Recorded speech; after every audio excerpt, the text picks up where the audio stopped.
Kebenaran adalah kebenaran. Manakah Katakan dukungan Pak iya Jokowi? untuk iya, Tentu ke Ganjar katakan Pranowo. tidak untuk Tidak tidak. mungkin Pak Jokowi mendukung Anies. Dan jika Jokowi mengatakan saya mendukung Gibran, apa yang dilakukan oleh PDIP? Pilihlah presiden di mana mereka tidak akan memperjuangkan penggantian falsafah ideologi Pancasila sebagai satu-satunya ideologi negara ini. Jagalah perdamaian, jagalah persatuan, jagalah toleransi. Opi Dantos. Sobat-sobatku semuanya, terjawab sudah siapakah cawapres Prabowo Subianto.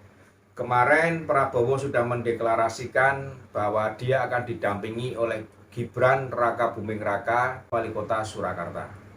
Sobat-sobatku semuanya, sebetulnya itu sudah menjawab pertanyaan selama ini yang dilontarkan oleh masyarakat dengan menggunakan media sosial. Siapakah cawapresnya Prabowo sebetulnya? Dan itu sudah terjawab. Tetapi sobat-sobatku, kita mengatakan bahwa itu adalah sebuah tipu-tipuan dari Prabowo. Karena pada saat deklarasi kemarin ternyata Gibran tidak ada di sampingnya Prabowo. Dia hanya didampingi oleh partai-partai koalisi. Kemungkinan Gibran tidak mau dan Gibran tidak bersedia walaupun sudah dideklarasikan dan didukung oleh Partai Golkar. Muncullah kemudian di media sosial kutukan-kutukan kepada Gibran, cercaan-cercaan, hinaan-hinaan dan hujatan. Bukan hanya kepada Gibran. Bapak Presiden Joko Widodo yang kita hormati pun tidak luput dari hujatan, tidak luput dari hinaan. Bahkan Bapak Presiden dikatakan seorang pengkhianat pula, tidak tahu terima kasih. Nah, sobat-sobatku semuanya, apakah ini pantas kita berikan kepada seorang presiden yang telah berjuang mati-matian membela negara ini, membuat negara ini sebagai sebuah negara yang dikenal di dunia internasional, bukan hanya dikenal, disegani, bahkan ditakuti. Kilas balik kepada pertemuan G20, kelihatan bahwa Jokowi memegang sentral, kunci utama dari semua kepala negara yang hadir pada saat itu. Tidak ada yang berani macam-macam. Jokowi mengatakan undang Rusia dan Ukraina, siapapun tidak bisa menolak. Dan siapapun tidak bisa mendebat, siapapun tidak berani mengambil tindakan karena Indonesia luar biasa di mata dunia saat ini. Kemudian seorang presiden yang sudah sedemikian hebatnya membawa nama Republik ini, kita katakan pengkhianat. Bagaimana jika nanti setelah Joko Widodo selesai mengabdi, tiba-tiba dia diambil oleh sebuah badan internasional yang akan bekerja mengawasi semua negara di dunia ini? Kemanakah muka kita untuk bertemu dengan seorang presiden yang seperti itu? Kemanakah? Apakah kita tidak malu? Dan apakah kita tidak merasa sayang? Beberapa waktu yang lalu, sebetulnya Gibran tidak mengendaki menjadi cawapresnya Prabowo. Dan saya yakin apa yang dikatakan Gibran bukanlah pembohongan publik. Saya percaya 100% pada saat dia mengatakan itu, betul-betul itulah yang keluar dari hatinya. Dia tidak mau mengkhianati PDIP. Dia tidak mau menjadi cawapresnya Prabowo Subianto. Karena dia sudah mengatakan sendiri, saya dibesarkan oleh PDIP. Saya dididik oleh PDIP sampai sedemikian, sehingga saya tidak akan mengkhianati PDIP. Masih ada setahap lagi untuk membuktikan Gibran betul-betul menjadi cawapresnya Prabowo Subianto. Tanggal 25 adalah tanggal terakhir pendaftaran sebagai capres dan cawapres peserta pemilu pemilihan presiden tahun 2024. Beredar pula berita-berita yang mengatakan bahwa ini belum tentu, karena PDIP sampai dengan hari ini belum mengeluarkan statement resminya apakah Gibran akan dipecat ataukah Gibran dibiarkan melenggang bersama dengan Prabowo Subianto, yang mana itu berarti menunjukkan bukti bahwa Jokowi memang berada di dua posisi yang membuat dia tidak bisa bergerak.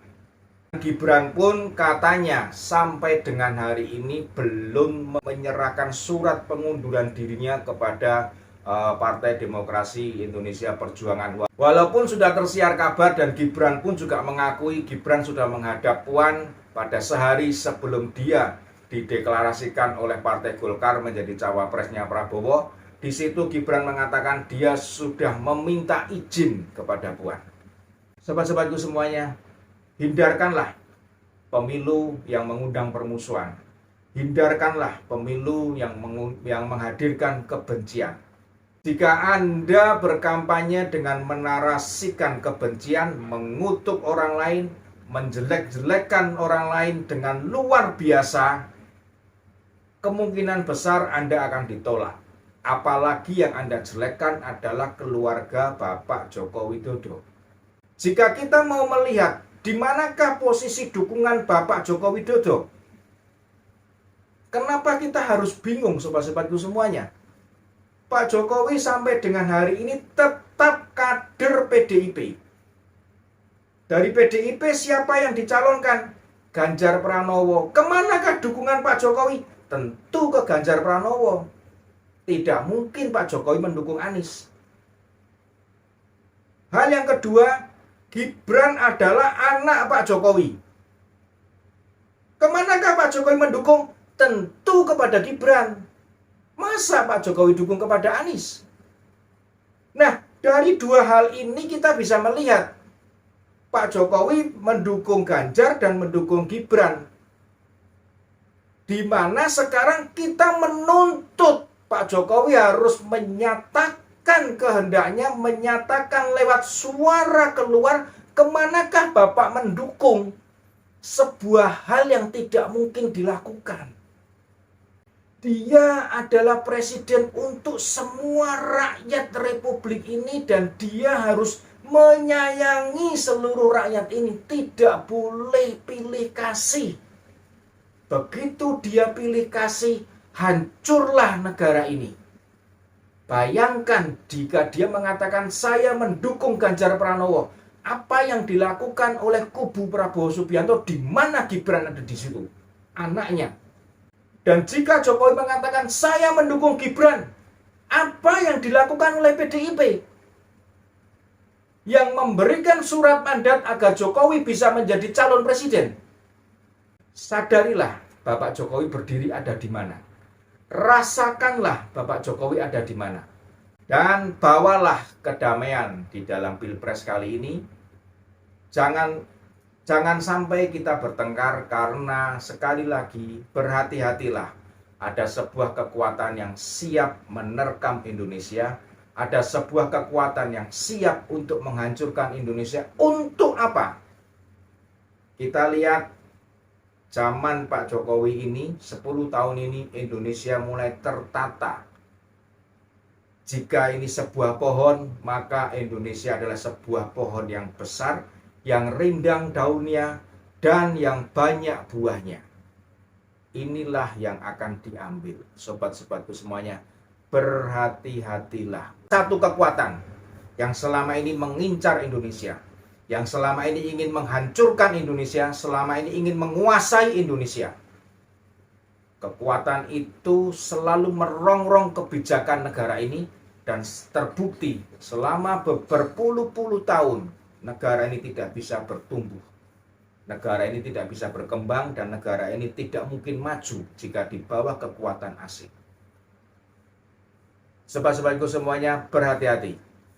Pertikaian di dalam Pilpres ini akan menjadikan sebuah kekuatan baru untuk menumpang, untuk menimpali. Ibarat sebuah kompor, kekuatan ini siap memberikan bensinnya agar kompor ini dengan cepat meledak dan menghasilkan ledakan yang luar biasa sehingga negara kita porak-poranda. Setelah itu masuklah kekuatan yang lain. Kekuatan itu akan menghancurkan kita seperti negara-negara yang ada di Timur Tengah, organisasi yang selama ini ternyata menggunakan sebuah agama karena melihat ini adalah pasar atau melihat lahan atau melihat sawah yang subur karena kita bertikai, mereka akan masuk dan ikut nimbrung dan menghancurkan negara ini. Dengan pertikaian yang ada sekarang itu menjadikan kita sebuah lahan yang subur bagi mereka untuk masuk. Sobat-sobatku semuanya, jangan lupa beberapa hari yang lalu Densus 88 telah menangkap 6 orang terduga teroris. Apakah kita akan menghilangkan atau melupakan hal itu? Hati-hati sobat-sobatku semuanya, yang namanya teroris masih bekerja di negara ini. Yang namanya pengacau masih bekerja di negara ini. Mereka menginginkan negara kita hancur, mereka menginginkan persatuan kita hancur, mereka menginginkan kebinekaan kita hancur, dan mereka tidak menginginkan Pancasila yang selama ini mengikatkan kita berbeda-beda suku, agama, ras, dan golongan untuk menjadi satu ikatan yang suci bahwa kita adalah Indonesia. Jika kita tidak berhati-hati dan kita mengangkat sebuah kebencian, kita mengangkat sebuah pertengkaran, maka kitalah yang hancur karena kita bertempur sendiri dan kita mengorbankan anak cucu kita. Sobat-sobatku semuanya, 2024 nanti pilihlah presiden yang tidak pernah terafiliasi dengan organisasi radikal dan intoleransi. Pilih presiden yang siap untuk memajukan, meneruskan pembangunan yang telah diterapkan oleh Bapak Presiden Joko Widodo. Pilihlah presiden di mana mereka tidak akan memperjuangkan penggantian falsafah ideologi Pancasila sebagai satu-satunya ideologi negara ini. Sobat-sobatku semuanya, manusia bisa berubah. Begitu pula, waktu pasti berubah. Ini sudah tanggal 24 dan besok tanggal 25. Lusa sudah berubah dan tahun akan berganti tahun. Semuanya akan silih berganti. Ada masa untuk menabur, ada masa untuk menuai. Ada masa untuk bekerja, ada masa untuk menikmati hasil. Jangan sampai masa-masa kita untuk menabur dan masa-masa kita untuk bekerja nanti pada waktunya justru kita menuai kehancuran.